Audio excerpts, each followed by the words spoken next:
जी आए नूं प्यारे विद्यार्थियों, इंग्लिश मीडियम दी 8th क्लास दी math book chapter number 4 data handling exercise 4.2 ते इस एक्सरसाइज दे आखिरी ते next 3 questions 10th 11th and 12th इस वीडियो विच असीं करांगे। तुसीं वीडियो नूं बड़े ध्यान दे नाल सुणो, देखो ते समझो, आंसर्स नूं अपनी नोटबुक विच कॉपी डाउन कर लो पर मगरों दी क्वेश्चंस नूं अपने आप करन दी प्रैक्टिस भी जरूर करो। सो आओ शुरू करिए।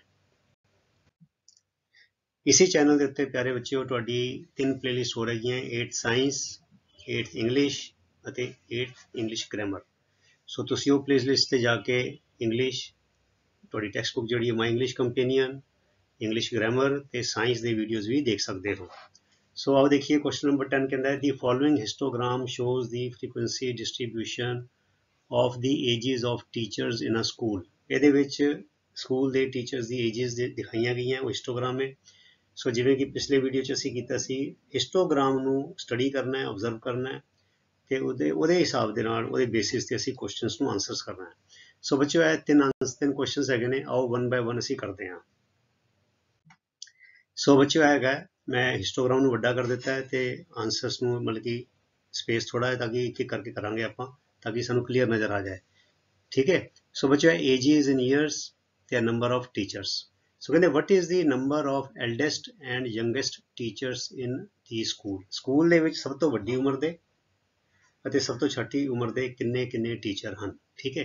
सो बच्चों ये देखो, सब तो छोटी उम्र वाले है 20 तो 25 साल दे, ਇਹ किन्ने ने, एक ते दो टीचर ने। ठीक है, वेरी गुड। ਇਹ एल्डेस्ट है सब तो वड्डी उम्र दे 50 to 55 साल दे, 50 तो 55 साल दे। ਇਹ किन्ने ने, ਇਹ भी एक ते दो ने। सो सानू जवाब आ गया, ਇਹ भी दो ने ते ਇਹ भी दो ने। सो 2 टीचर्स आर एल्डेस्ट, दो ਜਿਹੜੇ टीचर ने वो सब तो वड्डी उम्र ਦੇ ਨੇ 50 ਤੋਂ 55 ਸਾਲ ਦੇ ਗਰੁੱਪ ਵਿੱਚ, ਐਂਡ 2 टीचर्स आर यंगेस्ट ਤੇ ਦੋ ਹੀ ਸਭ ਤੋਂ ਜਵਾਨ ਨੇ, ਸਭ ਤੋਂ ਛੋਟੀ ਉਮਰ ਦੇ ਨੇ ਇਨ ਦੀ ਸਕੂਲ, ਉਹ ਇਹ ਵਾਲੇ ਗਰੁੱਪ ਵਿੱਚ ਹੈਗੇ ਨੇ। ਬਸ ਇਦਾਂ ਸਾਨੂੰ ਜਵਾਬ ਮਿਲ ਜਾਂਦਾ ਹੈ। ਅਗਲਾ ਦੇਖੀਏ, ਫਿਰ ਕਹਿੰਦੇ ਵਿਚ age group teachers are more in the school and ਵਿਚ ਲੈਸ। ਕਹਿੰਦੇ ਕਿਹੜੇ ਏਜ ਗਰੁੱਪ ਦੇ ਟੀਚਰ ਨੇ ਉਹ ਜ਼ਿਆਦਾ ਨੇ ਤੇ किस एज ग्रुप के टीचर घट ने। हुण बच्चों सब तो लंबा देखिए किहड़ा है, रैक्टेंगल है वाला। सो यह किहड़ा ग्रुप है बच्चों, हैगा 35 to 40, 35 to 40 आ गया। सो बड़ा सौखा हो गया। तो सब तो छोटे किहड़े ने, सब तो छोटा एक वाला है 50 to 55 ते एक भी है, दो है ने। सो 20 to 25।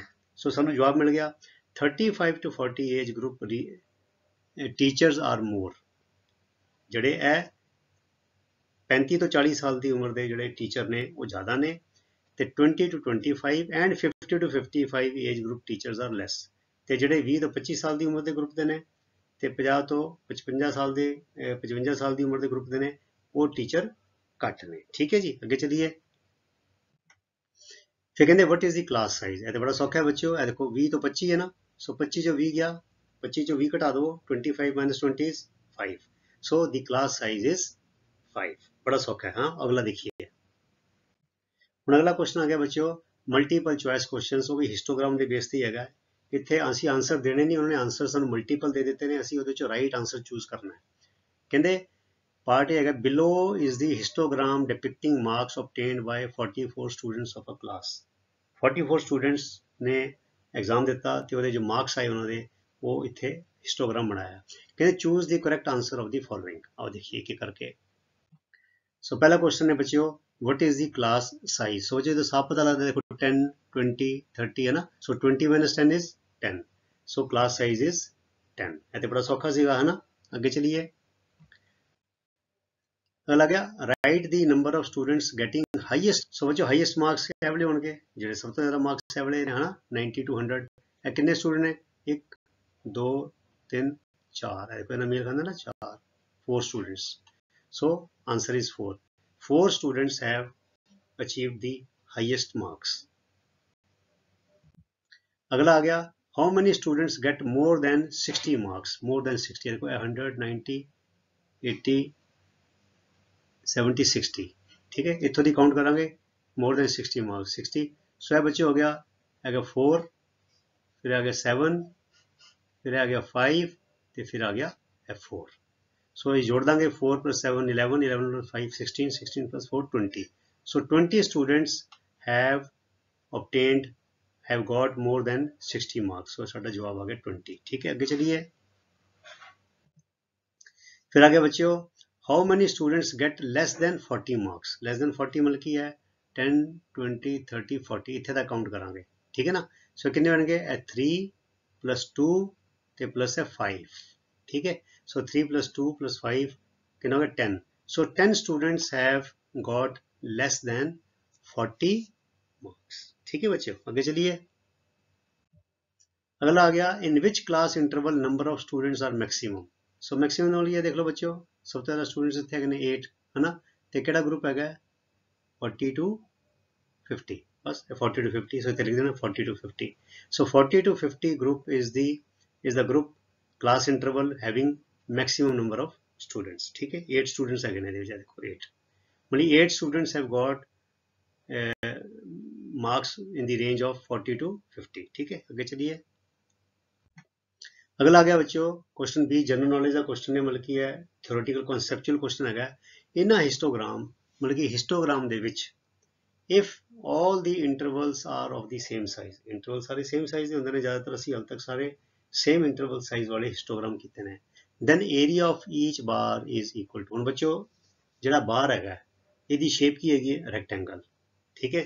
ਤੇ ਏਰੀਆ ਅਸੀਂ ਪੜ ਚੁੱਕੇ ਹਾਂ ਜਿਓਮੈਟਰੀ ਵਿੱਚ, ਇੱਕ ਰੈਕਟੈਂਗਲ ਦਾ ਏਰੀਆ ਕਿਹਦੇ ਬਰਾਬਰ ਹੁੰਦਾ ਲੈਂਥ ਇਨਟੂ ਬ੍ਰੈਡਥ। ਹੁਣ ਬੱਚੋ ਬ੍ਰੈਡਥ ਕਿਹੜੀ ਹੁੰਦੀ ਹੈ ਇੱਥੇ ਕਲਾਸ ਇੰਟਰਵਲ, ਤੇ ਲੈਂਥ ਕਿਹੜੀ ਹੁੰਦੀ ਹੈ ਫ੍ਰੀਕੁਐਂਸੀ, ਹੈ ਨਾ। Number of students, number of girls, number of ਬॉयਜ਼, number of persons, ਅਸੀਂ ਇਸ ਤਰ੍ਹਾਂ ਪੜ੍ਹਦੇ ਆ ਰਹੇ ਹਾਂ। ਸੋ ਬੱਚਿਓ ਇਹ ਬੜਾ ਸਿੰਪਲ ਸਵਾਲ ਸੀਗਾ। ਸੋ ਇਹਦਾ ਜਵਾਬ ਹੈ ਕਲਾਸ ਸਾਈਜ਼ ਹੋ ਗਈ ਵਿਡਥ ਉਹਦੀ ਰੈਕਟੈਂਗਲ ਦੀ ਇਨਟੂ ਫ੍ਰੀਕੁਐਂਸੀ ਹੋ ਗਈ ਲੈਂਥ ਆਫ ਦੀ ਰੈਕਟੈਂਗਲ। ਸੋ ਯਾਦ ਰੱਖਣਾ ਬੱਚਿਓ, area of each bar in a histogram is equal to class size into frequency, ठीक है। आगे चलिए, लास्ट क्वेश्चन आ गया बच्चों, स्टेटमेंट्स है कॉन्सैप्चुअल, ताकि सानू ਉਹਦੇ जो सिद्धांत ने स्टैटिस्टिक्स दे हिस्टोग्राम दे ਇਹ ਸਾਨੂੰ समझ आ जान। सो ਇਹਦੇ ਬੱਚੇ क्वेश्चन है ट्रू फॉल्स वाले, कहते state whether the following statements are true or false, ठीक है। So there is no difference between bar graphs and histograms, ਇਹ ਬੱਚੋ फॉल्स है, बड़ा डिफरेंस ਹੁੰਦਾ है। बार ग्राफ्स ਦੇ ਵਿੱਚ ਬੱਚਿਓ there are gaps between the bars, but in histogram all the bars are sticking to each other, ਉਹ ਨਾਲ ਜੁੜੇ ਹੁੰਦੇ ਨੇ, ਬਲਕਿ their ਜਿਹੜੀ ਹਾਈਟ ਹੁੰਦੀ ਹੈ, ਜੋ ਹਾਈਟ ਵਾਲੀ ਲੰਬਾਈ ਵਾਲੀ ਜਿਹੜੀ ਸਾਈਡ ਹੁੰਦੀ ਹੈ, it is common, ठीक है ना। so they are sticking to each other, they are joined together, but in bar graphs there is a gap, ठीक है। so ਇਹ ਕਹਿਣਾ कि there is no difference between bar graphs and histograms is wrong, it is false, so this statement is false। फिर कहते histogram is a bar graph with gap between two adjacent rectangles, ये भी बच्चों गलत है, तो इसी स्टेटमेंट में दोबारा इन्हें इधर लिख देता है। कहते histogram is a bar graph with gap between two adjacent rectangles. असी बच्चों तुसी देखो असी इन्ने सारे सवाल कीते ने, have you come across any question in which there was a gap between the bars of a histogram? No, in all the histograms the bars were sticking to each other, they were joining each other, there was no gap between them। so ਇਹ ਗੱਲ ਕਹਿਣੀ ਵੀ ਗਲਤ ਹੈ, histogram is a bar graph with gap, there is no gap, ठीक है ना। so this statement is false, ਇਹ statement भी गलत है। फिर अगला third question, in histogram the height of a rectangle is meaningless, बच्चों ये बड़ा इंपॉर्टेंट क्वेश्चन है और हाइट तो बड़ी इंपॉर्टेंट होंगी है। सो यह गल कभी भी समझना, इस गल से गलती नहीं करनी कि इन हिस्टोग्राम की हाइट ऑफ रैक्टेंगल इज मीनिंगलैस, बिल्कुल मीनिंगलैस मतलब कि बेकार है, ਇਹਦਾ कोई मतलब ही नहीं है, निरार्थक है, यूजलेस है। No, in histogram the height of rectangle is very important because height of rectangle depicts the frequency, it shows the frequency। याद रखना, जे इस तरह जवाब आ जाए कि fill in the blank आ जाए, in histogram the height of rectangle shows fill in the blank की आएगा frequency। so यह कह रहे meaningless, बिल्कुल नहीं, it is totally false, it is very meaningful, it is very important and it shows the frequency of the frequency distribution table। so ऐसी प्यारे विद्यार्थियों ਤੁਹਾਡੇ ਆਖਰੀ क्वेश्चंस ऑफ एक्सरसाइज 4.2 ਤੇ ਇਸ ਵੀਡੀਓ ਦੇ ਨਾਲ ਤੁਹਾਡੀ ਐਕਸਰਸਾਈਜ਼ 4.2 ਇੱਥੇ ਹੀ ਖਤਮ ਹੁੰਦੀ ਹੈ। ਤੁਸੀਂ ਇਸੇ ਤਰ੍ਹਾਂ ਨੇਮ ਦੇ ਨਾਲ, ਉਤਸ਼ਾਹ ਨਾਲ, ਅਨੁਸ਼ਾਸਨ ਨਾਲ ਆਪਣੀ ਪੜ੍ਹਾਈ ਕਰੀ ਚਲੋ ਤੇ ਅਗਲੇ ਵੀਡੀਓ ਤੱਕ ਲਈ ਰੱਬ ਰਾਖਾ। ਤੁਹਾਡਾ ਸਾਰਿਆਂ ਦਾ ਬਹੁਤ ਬਹੁਤ ਧੰਨਵਾਦ।